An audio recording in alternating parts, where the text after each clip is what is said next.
It's winter here and we're still growing, and today I want to show you how we do it.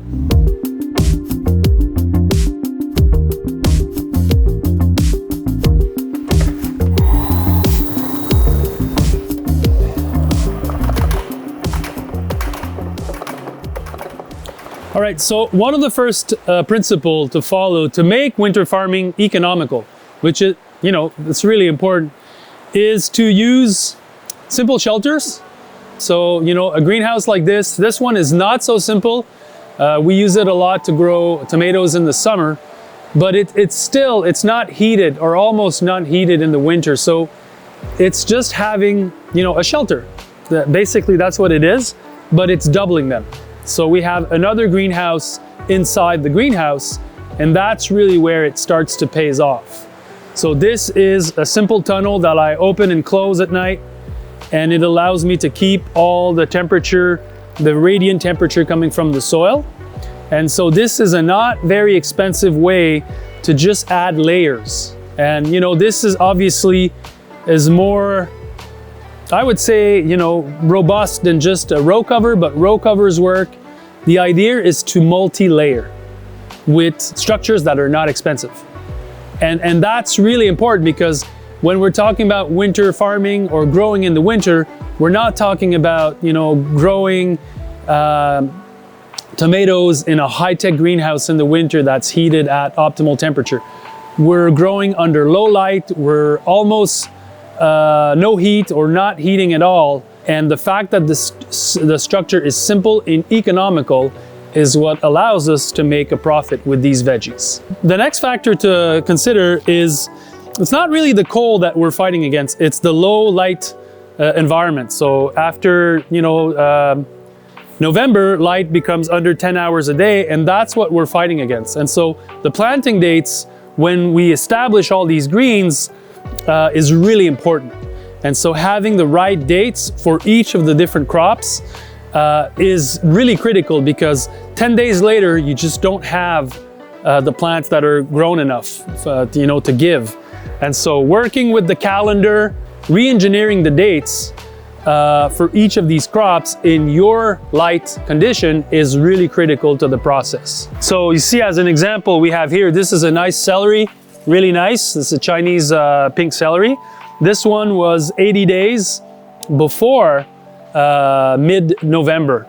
And so we needed to make sure that the greenhouse had space for it, but once it's there, it's going to be giving all the way up to June. So this one has a lot of buck for the money.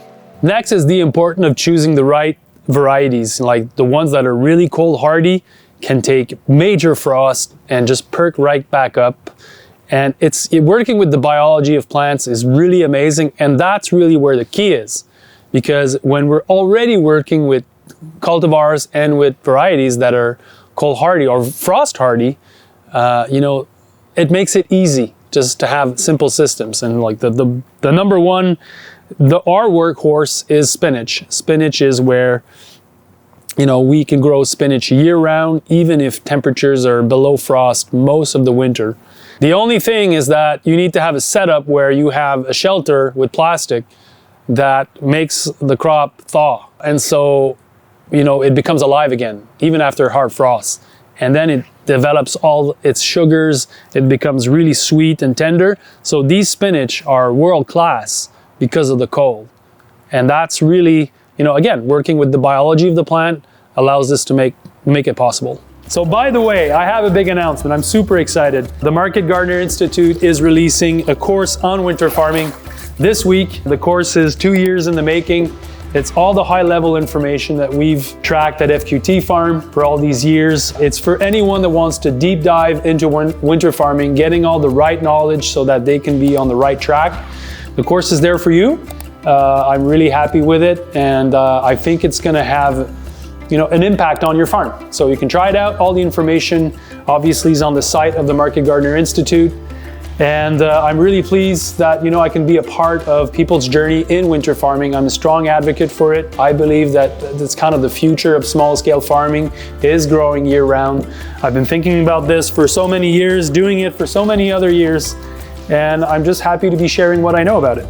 Let's get back to the greenhouse and keep talking about winter farming, okay? So if we talk about harvesting, it's kind of different in the winter than in the summer. You know, the strategy will be different for each crop, but most often than not, we harvest the outer leaves. What we want is to create more space for sun and light to come in. And so we'll harvest a few branches, a few leaves of each crop during the whole low light period. And that really where the trick is, because you need to calculate how much you need of each of these crops during the period of non-growth. And that's where, you know, proper planning comes into play. So if we talk about maintenance, you know, there's not that much that you need to do for the winter crops. A little bit of cultivating, making sure that everything's clean. That's more for the eye than for anything else.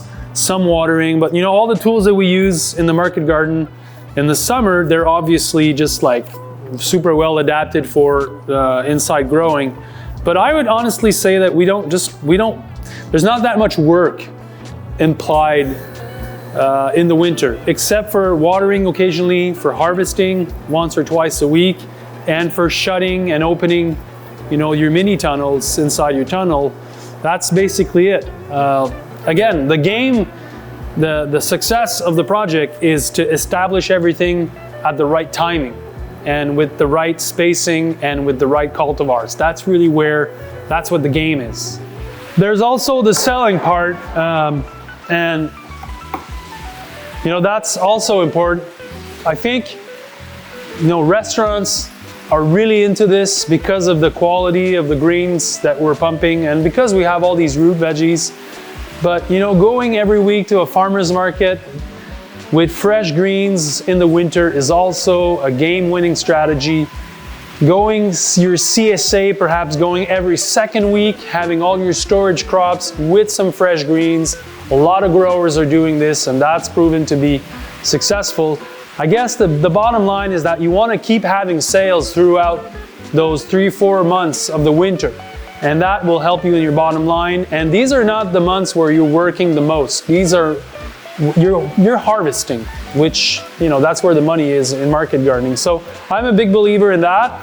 And again, it's just a matter of how you approach it, having the right sequence, and, you know, growing quality. That's also super important.